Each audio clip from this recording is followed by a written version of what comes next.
नमस्ते बच्चों। आज मैं आपको बाल महाभारत कथा का पाठ द्वेष करने वाले का जी नहीं भरता पढ़ाने जा रहा हूँ। जैसा कि आप सभी जानते हैं बच्चों कि पांडवों को 13 वर्ष का वनवास मिला और उसी क्रम में ये जंगल में आश्रम बनाकर रह रहे हैं। उसके बाद क्या होता है कि कुछ ब्राह्मण पांडवों से मिलने जाते हैं और मिलने के बाद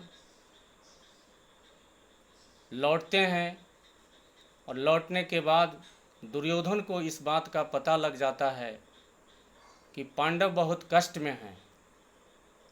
इतना जानने के बाद बच्चों बहुत ही दुर्योधन खुश हो जाता है, अत्यंत प्रसन्नचित्त हो जाता है और फिर वह जैसी उसकी प्रवृत्ति थी उसी के अनुकूल उसके मन में विचार आने लगते हैं। क्योंकि बच्चों आपको यह जान लेना चाहिए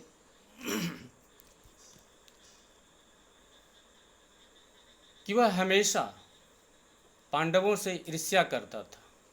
और तब दुर्योधन ने अपने परम मित्र कर्ण को बुलाकर कहा कि मैं तो चाहता हूँ कि पांडवों को मुसीबतों में पड़े हुए अपनी आँखों से देखूं। इसलिए तुम और मामा शकुनी कुछ ऐसा उपाय करो कि वन में जाकर पांडवों को देखने की अनुमति पिताजी से मिल जाए। बच्चों, इसके बाद कर्ण भी अपनी बात कहता है कि द्वैत वन, बच्चों ये एक क्षेत्र का नाम है, वन का, जंगल का, द्वैत वन। द्वैत वन में कुछ बस्तियां हैं जो हमारे अधीन हैं। हर साल उन बस्तियों में जाकर चौपायों की गणना करना राजकुमारों का ही काम होता है। बहुत समय से यह प्रथा चली आ रही है, इसलिए उस बहाने हम पिताजी की अनुमति आसानी से प्राप्त कर सकते हैं, ऐसा कर्ण ने कहा। दुर्योधन के यह विश्वास दिलाने पर कि जहाँ पांडव होंगे वहाँ हम नहीं जाएंगे, ऐसा विश्वास दिलाया गया कि जहाँ पांडव रहेंगे वहाँ हम नहीं जाएंगे। बहुत कहने के बाद, समझाने के बाद, विश्वास दिलाने के बाद धृतराष्ट्र मान जाते हैं और विवश होकर अनुमति उन्होंने दे दिया। और तब बच्चों क्या होता है, एक बहुत बड़ी सेना लेकर कौरव पक्ष के लोग द्वैत वन की ओर चले जाते हैं। और पांडवों का जहाँ आश्रम था वहाँ से 4 कोस की दूरी पर, लगभग यदि आप किलोमीटर में जानना चाहें बच्चों, 12 किलोमीटर लगभग होगा, उतनी दूरी पर वे ठहर गए और अपना डेरा डाल दिया। बच्चों, उसके बाद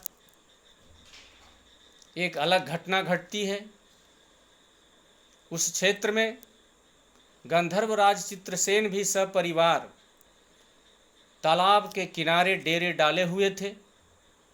गंधर्वराज के अनुचरों ने कौरवों के अनुचरों को यहाँ डेरा लगाने से रोका और नहीं मानने पर मारकर भगा दिया गया। इस खबर से कौरव पक्ष तिलमिला गया और कौरव सेना सहित सरोवर की ओर, तालाब की ओर बढ़ने लगे, जहाँ पर गंधर्वराज की सेना से कौरव सेना का मुकाबला हुआ। बच्चों, कौरव सेना और कर्ण भाग खड़े हुए, नहीं टिक पाए। घमासान युद्ध होने लगा। और दुर्योधन को गंधर्वराज चित्रसेन ने बंदी बना लिया। इस प्रकार जब यह सूचना युधिष्ठिर को मिलती है बच्चों, तब उन्होंने भीम से कहा, देखिए यहाँ पर बच्चों आपको सीखने की यह भी ज़रूरत है कि द्वेष और लड़ाई ईर्ष्या अपनी जगह पर है, लेकिन जिनका चरित्र उत्तम होता है वे लड़ाई को एक अलग ही जगह पर छोड़कर एक बिल्कुल नए ढंग से सोचते हैं। और तब युधिष्ठिर ने भीम से कहा कि भाई भीमसेन, ये हमारे ही कुटुंबी हैं, तुम अभी जाओ और किसी तरह से अपने बंधुओं को गंधर्वों के बंधन से छुड़ा लाओ। बच्चों, ये बहुत बड़ी बात है। पांडव जान रहे थे कि दुर्योधन यानी कौरव पक्ष हमारा प्रतिद्वंदी है, हमें थोड़ा सा भी अधिकार नहीं दिया गया, जरा सा भी नहीं लौटाया दुर्योधन ने, और फिर भी वो कहते हैं कि मेरे भाई हैं, बंधु हैं, उसको मुक्त करो जाकर। बच्चों, उसके बाद क्या होता है ये जानिए। इतना कहते ही भीम और अर्जुन वहाँ जाते हैं और कौरव सेना जो तितर बितर हो गई थी, बिखर गई थी, सब को इकट्ठा करते हैं और गंधर्वों से युद्ध करके और दुर्योधन को छुड़ा लाते हैं। बच्चों, उसके बाद दुर्योधन एक बार राजसूय यज्ञ करना चाह रहा था, लेकिन उस समय पंडितों ने मना कर दिया कि आप राजसूय यज्ञ नहीं कर सकते हैं। और तब दुर्योधन ने वैष्णव नामक यज्ञ किया, और इस यज्ञ में बच्चों महर्षि दुर्वासा ऋषि अपने 10,000 शिष्यों के साथ दुर्योधन के द्वारा आयोजित वैष्णव यज्ञ में शामिल हुए, सम्मिलित हुए।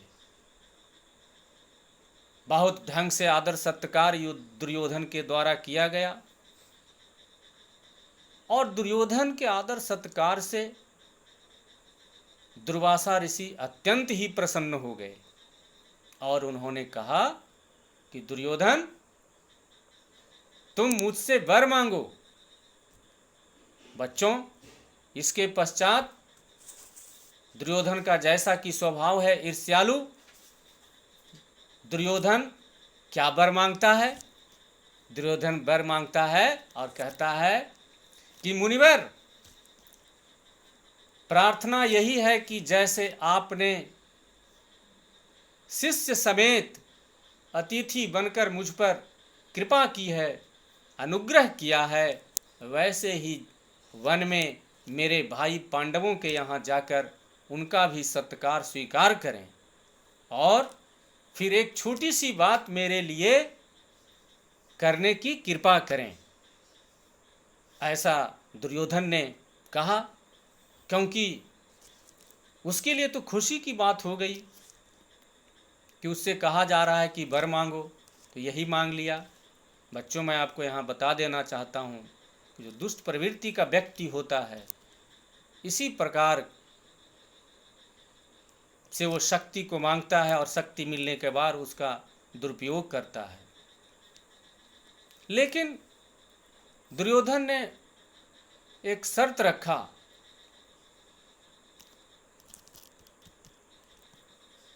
कि जब मेरे भाइयों के पास वन में जाएंगे आप,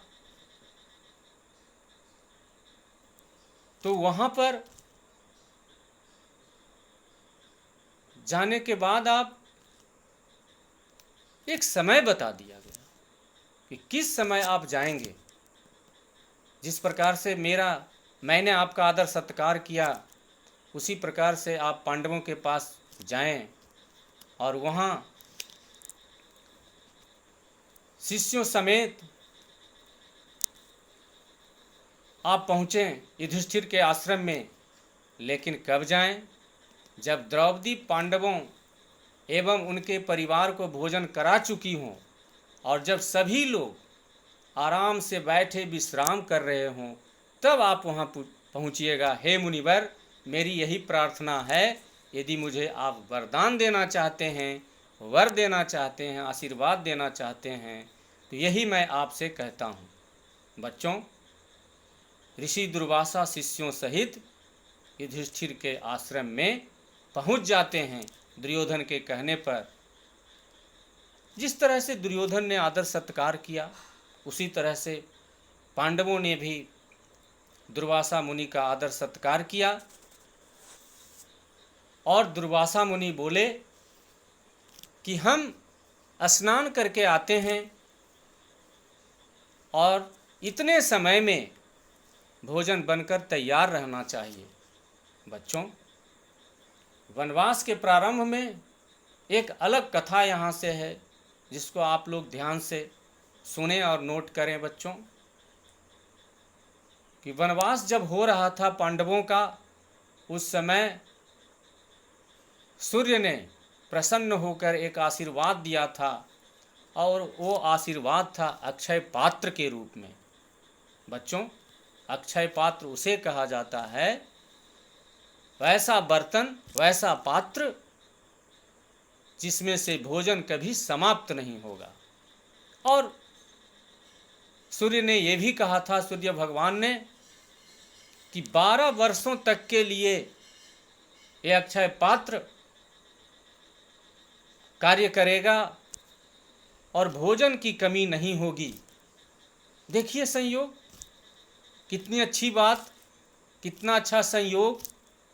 कष्ट देने वाले लोग लगे रहते हैं, लेकिन कष्ट जो भोगता है उसकी सहायता भी करने वाले बहुत लोग होते हैं। इसका ध्यान रखेंगे आप बच्चों। लेकिन एक शर्त थी उस अक्षय पात्र के साथ। सूर्य भगवान ने कहा था कि 12 वर्ष तक तो ये अक्षय रहेगा ही ये पात्र, लेकिन शर्त ये है कि द्रौपदी सब लोगों को खिला पिलाकर स्वयं जब भोजन कर लेगी तो इसकी शक्ति अगले दिन के लिए लुप्त हो जाएगी। ये शर्त थी बच्चों। उसके बाद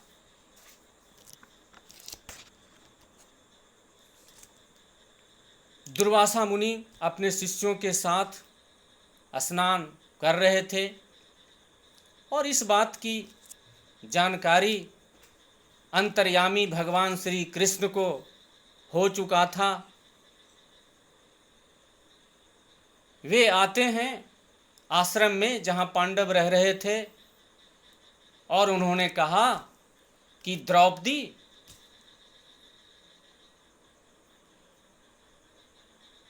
आप मुझे भोजन कराओ, बहन मुझे भोजन कराओ।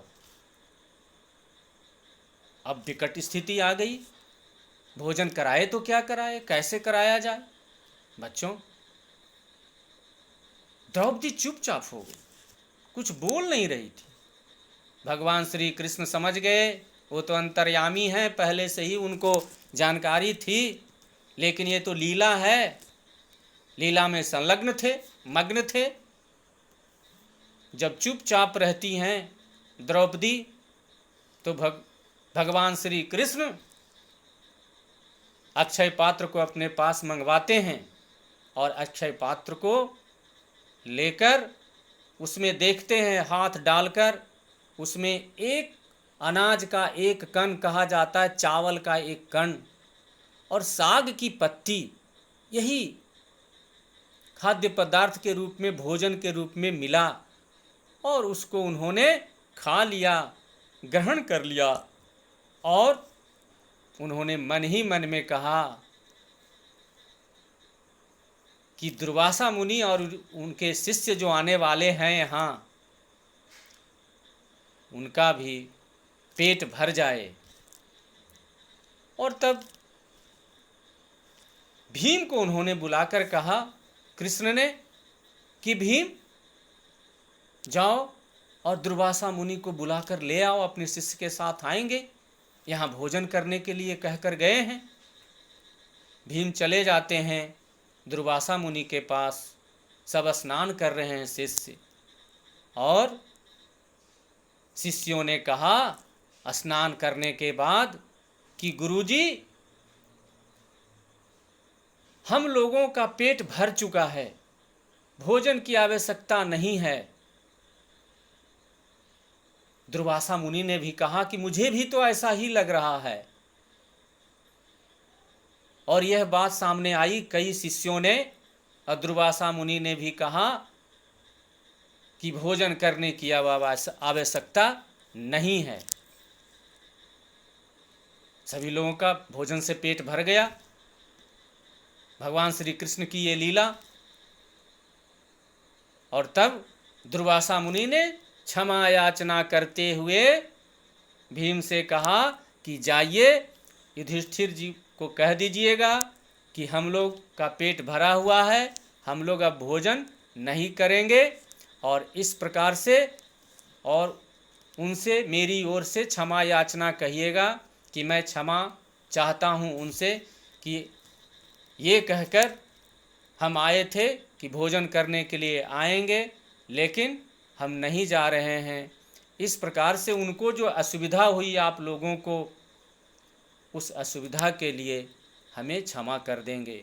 इस प्रकार से ऋषि मुनि वहाँ से चले गए। बच्चों, यही इस पाठ का अध्ययन का निचोड़ है। मैं आपसे ये कहना चाहता हूँ कि इसके बाद भी आप अध्ययन करते रहेंगे घर पर। और मैं गृह कार्य के लिए कुछ प्रश्न नोट करवा देना चाहता हूँ, जिसको आप ध्यान से सुनकर नोट कर लें। पहला प्रश्न, दुर्योधन ने कर्ण से क्या कहा? दूसरा, दुर्योधन को कर्ण ने क्या सलाह दी? तीसरा, सूर्य से प्राप्त अक्षय पात्र की क्या विशेषता थी? चौथा प्रश्न, श्री कृष्ण ने अन्न का कण और साग का पत्ता क्यों खाया? प्रश्न 5, दुर्वासा ने भीम से क्या कहा? प्रश्न 6, इस पाठ से आपको किन नैतिक मूल्यों की जानकारी होती है? धन्यवाद।